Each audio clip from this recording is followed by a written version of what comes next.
भैया रो राम राम नमस्कार। हमें तो चिंते ही हो, नाम है हमारा सचिन चौधरी। हमारे संग हैं लखनऊ में महुआ जिला के चरखारी से विधायक ब्रजभूषण राजपूत गुड्डू भैया। हम तो सोच रहे थे कि मंत्री पद की शपथ वपथ मिल जाए, लड्डू वड्डू हों, उनके तो धरे रह गए। लड्डू तो हमने आपके खवा दे। हाँ, उम्मीद हती।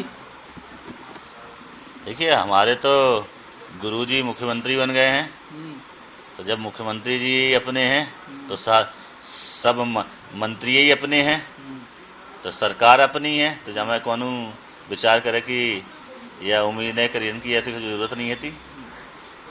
चुनाव के बाद हमारी आपकी पहली मुलाकात हो रही, तो चुनाव में जिस तरीके से रिजल्ट आए, जिस तरीके के जो परिस्थितियां बनी, जितनी उम्मीद थी लगभग होते गई कि उससे बेहतर या कम ज़्यादा कुछ? नहीं, बहुत बेहतर से बेहतर रहा है। और लोग तो बड़ी बड़ी बातें करते थे कि कभी कोई मुख्यमंत्री जो है रिपीट नहीं हुआ, दोबारा सरकार नहीं बनी, ऐसे में सरकार बन ही नहीं सकती है। और कई आपने तो देखा होगा, कभी कई लोकगीत गायकों को हायर करके कावा कावा हैं, यूपी में कावा कावा जैसे गाने चलाए गए, तो नेगेटिविटी फैलाने के लिए। मगर लोगों ने जवाब दे दिया कि यूपी में बाबा बाबा बाबा बाबा की लोकप्रियता, बाबा के बुलडोजर की लोकप्रियता पूरे प्रदेश में ही नहीं पूरे देश में चर्चित हो गया है। अब तो दूसरी सरकारों ने भी बुलडोजर चलवाना शुरू कर दिया है अन्य प्रदेशों में। बुलडोजर तो हमारे एमपी में भी यूपी से धड़कत पहुंच गया है ना। अब आगे का जो मंत्रिमंडल भी बन गया, शपथ भी हो गई, बुंदेलखंड के विकास के लाने, आपके क्षेत्र के विकास के लाने कौन सी ऐसी चीजें हैं जो अब होने हैं? देखिए, सबसे अच्छी बात तो हम बुंदेलखंड के लोगों को यही है कि हमें एक ऐसे मुख्यमंत्री मिले हैं जो मुख्यमंत्री सदैव बुंदेलखंड का ध्यान देते रहे। जब 2017 में उन्होंने पूज्य महाराज जी ने मुख्यमंत्री पद की शपथ ली थी, और शपथ लेने के बाद अगर वो कहीं पे पहले गए थे तो सबसे पहले वो बुंदेलखंड ही गए थे, और बुंदेलखंड के प्रत्येक जनपद का उन्होंने दौरा किया था। ऐसे आज़ादी के बाद के पहले मुख्यमंत्री हैं योगी जी, जिन्होंने मुख्यमंत्री बनने के बाद में बुंदेलखंड की सुध लेने के लिए प्रत्येक जनपद में जाकर भ्रमण किया और वहाँ की तकलीफ़ों को सुना और समझा, और उनको ख़त्म करने के लिए उन्होंने प्रयत्न किया।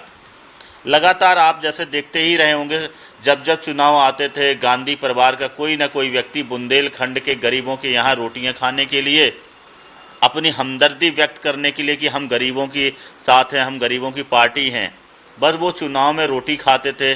चाहे वो इंदिरा गांधी जी भी रही हों, चाहे सोनिया गांधी रही हों, चाहे वो राहुल गांधी रहे हों, इन्होंने बुंदेलखंड के लोगों के यहाँ आकर उनके साथ में खाना खाकर उनका उपहास उड़ाने का और मजाक उड़ाने का काम किया है, कभी उनके दर्द को ख़त्म करने का काम नहीं किया। मगर योगी जी ने जो बुंदेलखंड की सबसे बड़ी समस्या पानी की थी, उसके लिए हर घर नल लगवाने की ऐतिहासिक पहल की है।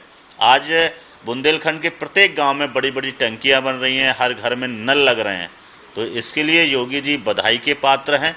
ऐसे ओजस्वी मुख्यमंत्री हम लोगों को मिले हैं जो धर्म की भी रक्षा करते हैं, गौ की भी रक्षा करते हैं और गांव की भी रक्षा करते हैं। ऐसे मुख्यमंत्री मिले हैं। अब आपके क्षेत्र चरखारी के लाने जितनी भी चीज़ें आपने प्लान कर रखी, कब से उम्मीद करेंगे अब शुरुआत? नहीं, निश्चित रूप से धीरे धीरे जिन जिन चीज़ों की बुंदेलखंड के विकास के डेवलपमेंट के लिए आवश्यकता होगी, चरखारी के विकास की लिए आवश्यकता होगी, उन सारे बिंदुओं को हम लोग धीरे धीरे कर माननीय मुख्यमंत्री जी तक रखेंगे। और निश्चित रूप से पहले भी उन्होंने हमारे विधानसभा के लिए, जैसे चरखारी को टूरिज़्म डेवलप करने के लिए यूको टूरिज़्म में नाम सम्मिलित किया था। टोला तालाब में पैसा भी उन्होंने दिया। वहाँ पर जो गोवर्धन जी का मंदिर है, वहाँ पर जो मेला लगता था, वहाँ के सौंदर्यीकरण के लिए पैसा दिया। वहाँ पर गोरखनाथ जी का मंदिर है, वहाँ के सौंदर्यीकरण के लिए पैसा दिया। धौसा मंदिर है हमारे यहाँ पर बेलाताल के पास में, वहाँ के सौंदर्यीकरण के लिए पैसा दिया उन्होंने। तो लगातार योगी जी ने जो है वहाँ के डेवलपमेंट के लिए पैसा दिया।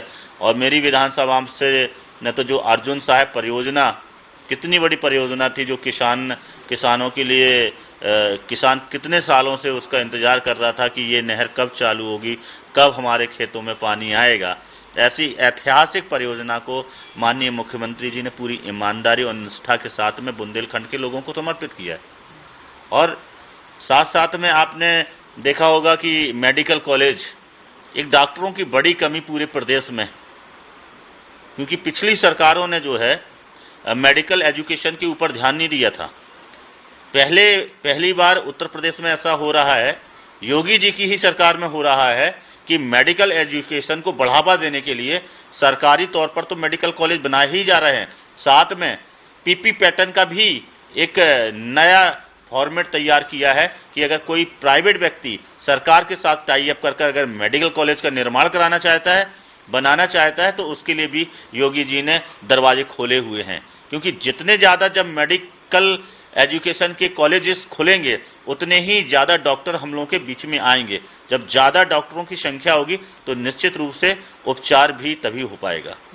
एक आखिरी सवाल, आप युवा हैं, तेज तर्रार हैं, धाक आपकी रथ है, तो बुंदेली और बुंदेलखंड इन दो मुद्दों पे कितनी उम्मीद करें कि अगले 5 साल में कछु आगे बढ़े बात? कोशिश तो देखिए, कोशिश और बात दोनों तभी आगे बढ़ती है सचिन भैया, जब बच्चे को भूख लगती है और जब वो रोता है तभी उसको उसकी माँ दूध पिलाती है।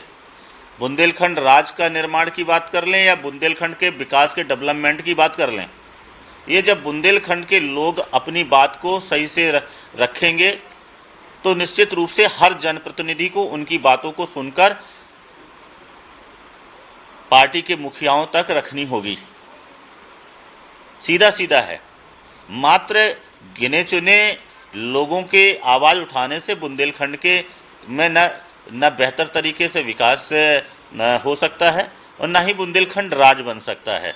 इसके लिए देश के जो चारों स्तंभ कहे जाते हैं, सबसे पहले उन बुद्धिजीवी लोगों को उन सब की पहलों को लेकर एक विधिवत तरीके से बातों को रखना चाहिए, ऐसा मेरा मानना है। बाकी मेरे हृदय में तो यही है कि हमारा बुंदेलखंड राज बने, तभी बुंदेलखंड का सही से विकास हो पाएगा और बुंदेलखंड राज बनने से बुंदेलखंड की पीढ़ी दर पीढ़ी की भी किस्मत खुल जाएगी, उनकी जिंदगियां संभल जाएंगी। तो गुड्डू राजपूत को क्या वो है कि बुंदेलखंड राज उनके हृदय की इच्छा है, लेकिन ये किलाने समावेशी तरीके से चर्चा की जरूरत है। और बाकी अब सरकार उत्तर प्रदेश में बन गई है, भारतीय जनता पार्टी की फिर से योगी सरकार आ गई है, सो बुंदेलखंड को विकास जितना ज़्यादा से ज़्यादा वे लोग करा पाएँ वो करावे को प्रयास करें। लखनऊ से सचिन चौधरी, बुंदेली बौछार किलाने।